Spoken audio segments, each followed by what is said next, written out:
Il y a une guerre mondiale en cours en ce moment. Pas de bombes, pas de soldats dans les rues, pas d'images sur les chaînes d'information.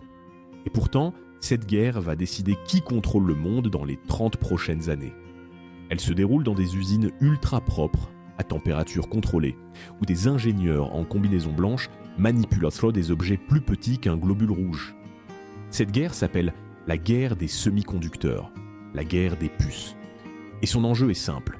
Celui qui contrôle la fabrication des puces électroniques contrôle l'intelligence artificielle, les armes de précision, les voitures électriques, les communications militaires, les satellites, Internet. Autrement dit, celui qui contrôle les puces contrôle le monde. Pour comprendre cette guerre, il faut d'abord comprendre ce qu'est une puce. Un semi-conducteur est une plaquette de silicium sur laquelle on grave des milliards de transistors microscopiques. Ces transistors fonctionnent comme des interrupteurs. Allumé, éteint, 0, 1. De ces milliards d'interrupteurs naît toute la puissance de calcul du monde moderne. En 1971, le premier microprocesseur commercial Intel contenait 2300 transistors. Aujourd'hui, une puce Apple M4 en contient 28 milliards. Sur une surface de la taille de votre ongle. La loi de Moore a tenu pendant 50 ans.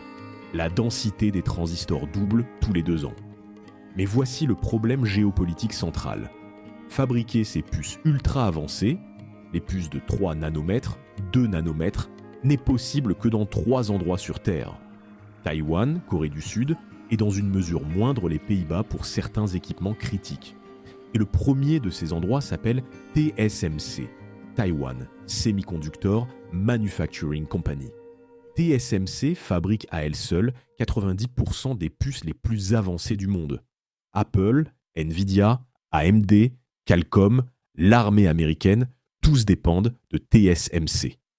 Et TSMC est à Taïwan, une île de 36 000 km de Mars que la Chine considère comme une province rebelle et se réserve le droit de réunifier par la force.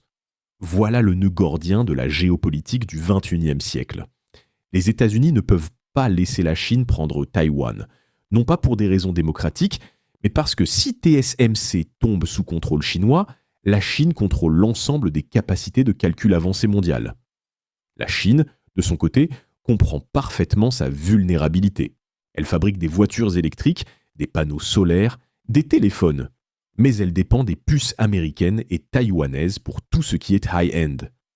En 2022, les États-Unis décrètent des restrictions massives sur l'exportation de puces et d'équipements de fabrication vers la Chine. Le président Biden signe le CHIPS Act. 52 milliards de dollars pour relocaliser la fabrication de semi-conducteurs aux États-Unis. L'Europe lance son propre European Chips Act. Chacun essaie de réduire sa dépendance. Et au cœur de tout ça, il y a une entreprise dont personne ne parle jamais et qui tient pourtant le monde entre ses mains. ASML. Une entreprise néerlandaise basée à Eindhoven. Elle fabrique les machines qui permettent de graver les puces les plus avancées, les machines EEV, extrême ultraviolette lithographie. Ces machines coûtent 150 millions de dollars pièce. Et ASML est le seul producteur au monde. Vous avez bien lu. Il n'existe qu'une seule entreprise sur Terre capable de fabriquer les machines qui fabriquent les puces les plus avancées. Et cette entreprise est néerlandaise. Sous pression américaine, les Pays-Bas ont refusé d'exporter les machines ASML EEV vers la Chine depuis 2019. Bon, la Chine est coincée. Elle ne peut pas fabriquer de puces de moins de 7 nanomètres sans ces machines. Mais la Chine ne reste pas passive. Elle injecte des centaines de milliards de yuan dans SMIC, son champion national des semi-conducteurs. Recrute des ingénieurs partout dans le monde. Son objectif affiché, l'autosuffisance en semi-conducteurs d'ici 2030. Cette guerre a déjà des victimes. Huawei, le géant technologique chinois, a vu ses revenus s'effondrer de 30% quand les États-Unis lui ont coupé l'accès aux puces américaines. Des milliers d'entreprises chinoises sont affectées. Mais la Chine riposte. Elle contrôle 80% de la production mondiale de gallium et de germanium, deux matériaux essentiels pour certaines puces. En 2023, elle a restreint leurs exportations. La guerre des ressources est désormais connectée à la guerre des puces. Et maintenant, la question de Rise Africa Roots. Qu'est-ce que l'Afrique a à voir avec tout ça ? Tout.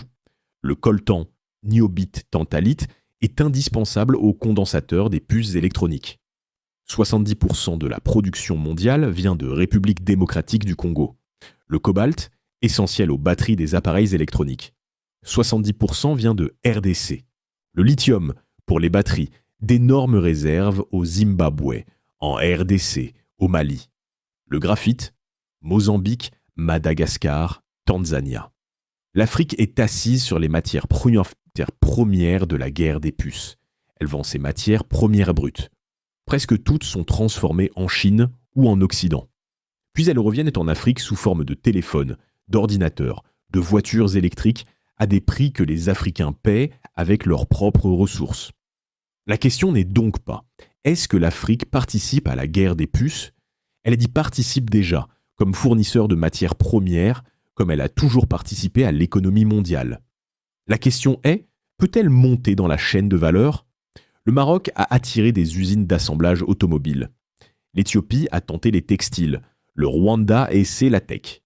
Mais personne n'a encore dit « nous allons construire une usine de transformation de coltan sur le sol africain, puis une usine de condensateurs, puis une chaîne de fabrication de composants électroniques. » Pourquoi ? Parce que ça nécessite des investissements massifs en énergie, en ingénieurs, en infrastructures, en eau ultra pure. Mais aussi parce que ça dérange les chaînes d'approvisionnement établies, contrôlées par des acteurs qui ont tout intérêt au statu quo. La guerre des puces est aussi une opportunité africaine, si l'Afrique joue bien ses cartes. Les États-Unis veulent réduire leur dépendance à la Chine pour les matériaux critiques. L'Europe aussi. Pour la première fois depuis des décennies, les puissances occidentales ont besoin de l'Afrique non pas juste comme marché ou comme terrain d'influence, mais comme partenaire de sécurisation des approvisionnements. Ce moment ne durera pas éternellement. Dans 10 ans, des technologies alternatives de recyclage, des mines en mer profonde, des synthèses en laboratoire pourraient réduire cette dépendance. La fenêtre est maintenant. Récapitulons ce que nous avons appris. La guerre des puces oppose les États-Unis à la Chine pour le contrôle de la technologie de fabrication la plus avancée de l'histoire humaine. Son épicentre est Taïwan, une île que tout le monde veut contrôler mais que personne ne peut se permettre de perdre. Son choke point est ASML, une entreprise néerlandaise unique au monde. Et ses matières premières viennent majoritairement d'Afrique. L'Afrique a 2 choix. Elle peut continuer à vendre ses minerais bruts, regarder la guerre se jouer loin d'elle et récupérer les miettes quand les gagnants voudront bien lui en laisser.